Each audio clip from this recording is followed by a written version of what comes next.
tool. Notice how fast that QR code picks up. So this brings up what I personally call the asset baseball card, right? So again, the photo, the manufacturer, the model, the name of it, whether or not it's operational. This green operational will change if it's in repair or broken or lost. The barcode number, the actual serial number of the tool, and then below that you can see location details. So the default location is like home base, right? At the very end of the job, where should we be taking this tool back to? That's what the default location is. So for your technology, it's going to be Portland. And for anything we did yesterday, like everything that's on Derek's van is all going back to the junction office. The current location, if you can see that right below default, the current location is like where it actually is. Now for Stephanie's computer, her computer is going wherever she goes. So I didn't assign it to a physical address. I just assigned it to her. So it's always with her.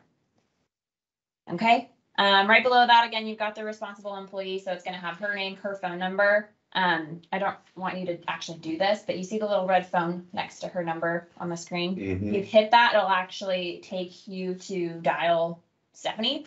So if you're like looking through here and you just need to quickly make a phone call, that's an option. We also added all of your phone numbers in here, so you can do that for anybody that's on your team. Right below that, you've got last transfer, and if you pop that down, going forward, that's always going to have transfer information here. So if Stephanie lets her laptop go to Jim for the week or to Chris for the week, right? It'll have all that information, when it was transferred and to where or to who. Okay. Right below that, you've got upcoming services. So on some of your tools, like hot sauce, for instance, we might even do this for some of your trucks, things like oil changes. I can't track it for the mileage, but I could say every 3 months, you need to go do a PMI or check the oil on your vehicle, and you'll see that as an upcoming service for each of those tools. Historic services are exactly what they sound like, services that have been happening in the past. And then ownership details, you guys are not on Hilti Fleet, but all of your tools are going to say owned. But if you were on a fleet, that would be where all that information lives. Okay, so at the bottom, everyone should have either 1 or 2 red buttons.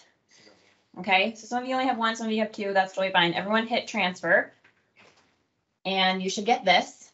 So if I wanted to scan another asset, if I wanted to transfer multiple things, I would hit the little gray button and I would get my camera to come back up and I could scan multiple tools at once.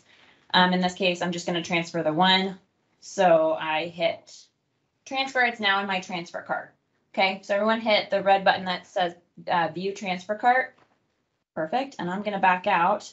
Where you transfer funds. Yep. So for you, there you go. It lives here. Right. So transfer cart, think of it like the Amazon shopping cart. Everyone's shop with Amazon, even if you hate them. Everything that's in the shopping cart all needs to go to the same place. So if you have 12 tools that are all going to 12 different locations, that's 12 different transactions. But if they're all going to the same location, that's totally fine. It'll all list out here. If you change your mind about something that you want to transfer, 3 little dots on the right. You have remove from cart and you can view the asset details, which is that baseball card you just looked at. Okay. Now to take this a step further, I'm going to hit the red button. And you should have 3 options. When you get to this point, you're going to send it to a location, a storage asset, or a worker. So a storage asset, all of your vehicles are considered storage assets because we're storing other assets inside of your vehicle, and your vehicle is not a permanent location. It actually is a company asset when you think about it, right? So for instance, let's talk about that. All of your vehicles are in here as storage assets. All of you are in here as employees, right? Here's all your people. And then all of your job sites and warehouses are in here as locations. So I'm going to go ahead and transfer this to Junction. I can search for it, or you could scroll, however you want to spend your time, right? That's up to you. We'll hit Junction. And then Jim is the person that is over the Junction warehouse. In fact, he's actually over all of the warehouses in here, right? So we'll change that as it goes. If you're actually the foreman or PM on a job and your name should be associated with the job site, that's going to change. Just know that for now it's going to say Jim. And for the job sites, we only did the big job sites. We didn't do like the small itty bitty job sites because that would just be gigantic. So if for some reason we have a ton of tools that need to go to one job site, we can add that job site. Okay, yeah, great point. So if I want to change Jim, I actually want to put this back to Stephanie. I just hit the line with Jim's name in it, right? I selected that, and then I can come up here and I can scroll, which I don't want to. I can search for Stephanie. If you know how to spell, it's very helpful. There we go, Stephanie Phillips. So you can customize that as you see fit.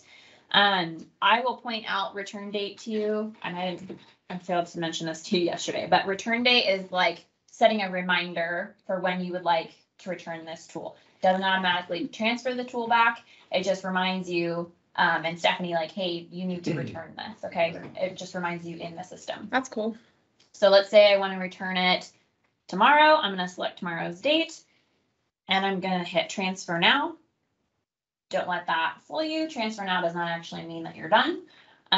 This page is all extra credit. So the task code and the notes, if you have like a specific, I don't know, a PO or a job reference number that you need to reference, it can go in task code. And if there's something maybe wrong with the tool or it needs something specifically looked at, I would put that in the notes.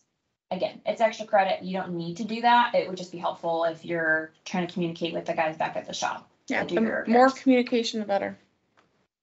Okay, and we're not going to talk about transfer signature. You don't need to do that. That's like if you need someone to sign, right? So if Stephanie's giving this to me, she wants me to sign for it to say, hey, I actually did receive this, like UPS. That's kind of how that works. But for transfer, we want people to acknowledge that they got Okay, it. so we do want to do this. We do. Okay, scratch what I said. You're going to check that little box. And then hit next. Do you see how that box, when it's unchecked, it just says confirm, but when I check the box, it now says next. So make sure you check it first, so it's green, and then we hit next. And this is where I'm going to have Stephanie sign for the laptop, right? Like you did get this. Mhm. I'm officially handing off my responsibility. Okay, so I'm going to forge your signature. And then now I have confirm. Confirm is like you're actually done. So when I hit confirm,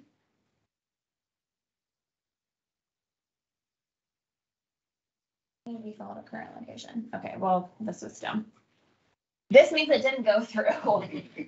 What that should have looked like is a green check that says, hey, this was successful. Okay. But that's also because I set a return date. If I had not set a return date, this wouldn't have wigged out like this. So again, I don't even like to use return dates because it doesn't push anything through. It's still a manual process, and it's one less alert that you have to look at. So there's my caveat with that. Okay, so I could edit my transfer, and I could take return date off completely. Right, make sure it's not checked anymore. Transfer now. Make sure my little green transfer signature is checked. Hit next. Forge Stephanie's signature again. Hit confirm. This is what it should look like. Okay. So everything's fixable. Just don't let yourself get too frustrated. All right, let's go ahead, hit done. And now we're back to the home page.